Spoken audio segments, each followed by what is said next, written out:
현 시간에는 저희가 뭐 지난 강원 기자회견에서도 좀 말했던 사건인데요. 지난해 7월에 인제군 북면의 한 등산로 입구에서 50대 한모 씨가 일면식도 없던 한 20대 남성한테 좀 살해를 당한 사건이 있었습니다. 1심에 이어서 2심에서도 이제 무기징역이 선고가 됐는데 그때 당시 좀 얘기를 해볼까요? 좀 그때 재판 당시 분위기 어땠나요?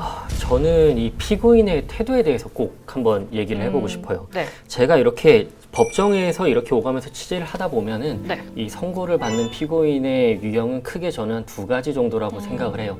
우선은 뭐 죄가 많든 적든 간에 누구든 아무리 나쁜 짓을 저질렀더라도 이게 법정의 마지막에 서게 되면은 두 손을 모으게 이렇게 좀 겸손해진다 그럴까요? 네. 그런 사람들이 있는 반면에 아니 나는 그냥 뭐 판사 양반 나는 뭐 몇 년 때리든 상관없어.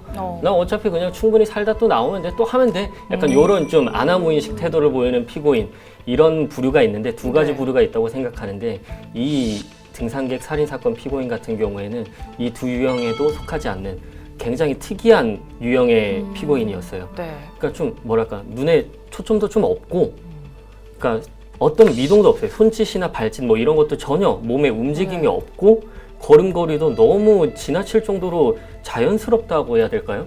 그러니까 법정에서 선고를 듣는 내내 그냥 손이 진짜 이 상태로 뭐 움직이지도 않고 모으지도 않고 펴지도 않고 이런 손장난이나 이런 거 아무것도 없이 그냥 축 늘어뜨리고 그냥 네. 살짝 고개를 옆으로 돌리고는 그냥 그대로 약 10분 동안 그냥 그대로 덤덤한 표정으로 계속 듣는 모습이 아, 저 사람은 아무런 감정이 없을까? 자신이 법정에서 이런 얘기를 재판장이 하고 있는데도 네. 어떻게 저런 태도를 보일 수 있지? 본인이 그런 일을 저질렀다는 것에 대한 뭐 고통이라던가 그런 건 전혀 못 느끼고 있는 것처럼 보였나요? 보통 이게 좀 잔혹한 그렇게 뭐 수십 차례 누구를 찌른다든가 이런 거 같은 경우는 원인에 뭔가 있는 거잖아요. 원한에 의한 살인이거나 이런 게 많은데 좀 일면식도 전혀 없는 묻지마 살인이라는 게 저도 좀 놀라웠었고 그 뭐 재판부 내용들을 쭉 보다 보니까 이 범죄를 저지르기 전에, 그러니까 초등학교 때부터 살인을 해보고 싶었던 충동이 있었다. 네. 사람을 뭐 죽여보고 싶은 그거에 대해서 욕구가 굉장히 커서 인터넷이라든가 이런 정보들을 본인이 찾아서 준비를 했고 공부를 했고 또 그러기 위해서 심지어 체력을 키우는 네, 것까지 했다고 하더라고요. 그리고 또 뭐 일기를 썼다고 하더라고요. 네. 일기 내용을 보면 대부분의 사람들이 무례하다. 그러니까 본인이 사람을 죽이는 거에 대해서 인간은 무례한 사람들이 많고 또 교화가 되지 않는다. 그러면 약간 느낌에 본인이 어떤 집행관의 역할을 하고 있다라는 착각 속에 있는 게 아니었을까라는 생각이 들 정도로 좀 이게 말씀하신 것처럼 인간적으로 이런 생각을 하는 게 정상적이지 않은 공감 능력 자체가 없는 사람 같다는 느낌이 저도 굉장히 좀 많이 들었었던 것 같아요. 그리고 뭐 혹시 또 이게 조사 과정에서 그런 모습이 더 있었어요? 저희가 사실 이 사건이 처음 발생했을 때 기자들 사이에서도 의견이 많았어요. 그러니까 네. 이게 당최 범행 동기에 대해서 나오질 않으니까 일단은 피해자가 여성이라는 점에서 성폭행 사건은 아닐까, 그런 사건은 아닐까, 아니면 뭐 게임에 중독이 돼서 그런 연유로 해서 좀 이런 거를 현실 감각이 무뎌져서 범행을 저지른 게 아닐까 했는데 저희가 마을 그때 한번 찾아가서 한번 촬영을 하면서 마을 주민분들 얘기를 들어봤거든요. 그때 당시에는 설마 하고 넘겼던 내용이었는데 차마 기사에 담지 않았었는데 지금 생각해보면 다 맞던 내용이었던 게 얘가 경찰을 끌고 다녀요. 근데 거기에 항상 트렁크에 흉기가 실려 있다. 그래서 이게 누구나 타깃이 될 수도 있었다. 라는 얘기를 하셨었고 그리고 굉장히 소심하고 내성적이어서 그리고 원래 평소의 태도도 그냥 마을 사람들 지나가도 그냥 멍하니 쳐다보거나 그냥 꾸벅 인사하거나 그 정도였을 뿐 별다른 뭐 게임 중독이나 뭐 성적인 집착이라던가 그런 게 전혀 보이지 않았던 거죠. 사실 그 범행 후에 이 피고인이 피해자의 아들하고 합의를 했는데 살인범죄라 하더라도 피해자 유족들하고 합의를 하면 유기징역형이 나올 확률이 좀 있습니다. 근데 그럼에도 불구하고 법원이 무기징역형을 했다는 것은 이런 양형 자료를 전혀 판단하지 않고 말씀하신 것처럼 뭐 이분이 재범 가능성이 너무나 높은 거예요. 단 한 번의 거만함과 단 한 번의 무례함으로 사람은 죽임을 당할 수 있다는 것을 알려주고 싶다. 뭐 이렇게 진술을 하니까 그렇기 때문에 재판부에서도 일단은 무기징역으로 가둬놔야 되겠다. 사회와 격리를 시켜야 되겠다라고 판단을 한 것 같습니다.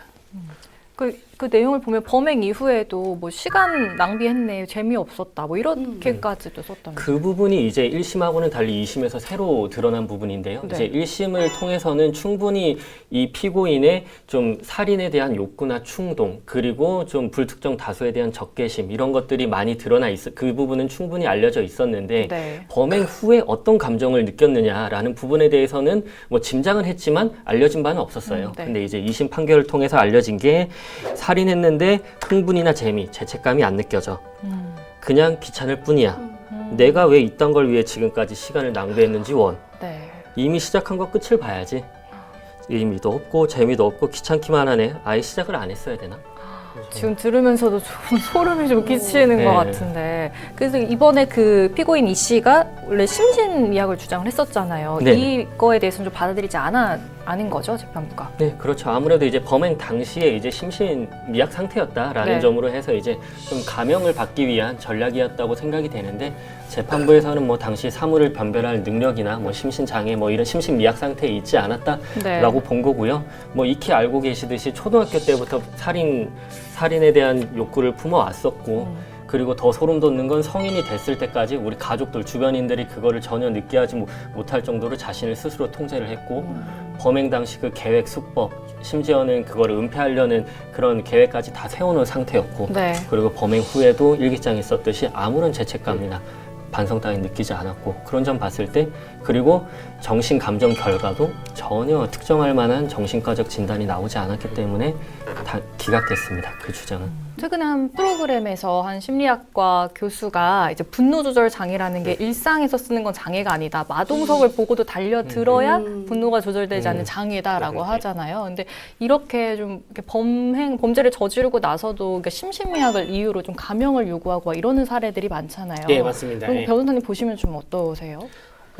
저는 근데 설득을 해요. 그 심신미약 장애에 대한 법리를 설명을 한 다음에 네. 선생님은 사실 이러이런 법리인데 심신미약이나 심신장애가 아니십니다 말을 하고요. 실제로 제가 보기에도 네. 이분이 정말 정신적으로 심신적으로 힘드신 분이구나. 그러면 그거 대신 자료를 갖고 와라 말씀드리고요. 자료가 없으면 정신과 진료에 저희도 분석을 맡겨서 그 전문가들의 의견을 따라가는 수밖에 없습니다. 선생님도 법원 출입하면서 그런 경우 좀 많이 보실 것 같은데 어때요? 엄청 많더라고요. 특히 음주로 인한 심신미약을 그렇게 많이들 주장하세요. 뭐 음주 사건이건 아니건 간에 이제 네. 범행한 피고인의 경우에는 이제 폭행 사건이 형사 사건의 경우에는 음주를 한 뒤에 범행을 저지르는 경우가 많으니까 술을 마신 상태에서 범죄를 저질렀기 때문에 네. 좀 감형을 해달라, 좀 형을 줄여달라 이런 주장을 많이 하는데, 요새 뭐 실무적으로는 그게 이제 음주로 인한 심신미약은 인정이 되지 않는 추세에 있고요. 실제로 네. 그렇기도 하고, 다만 이제 판결문에 명시하는 경우는 있더라고요. 보니까는 음주로 인한 뭐 음주한 사실은 인정되지만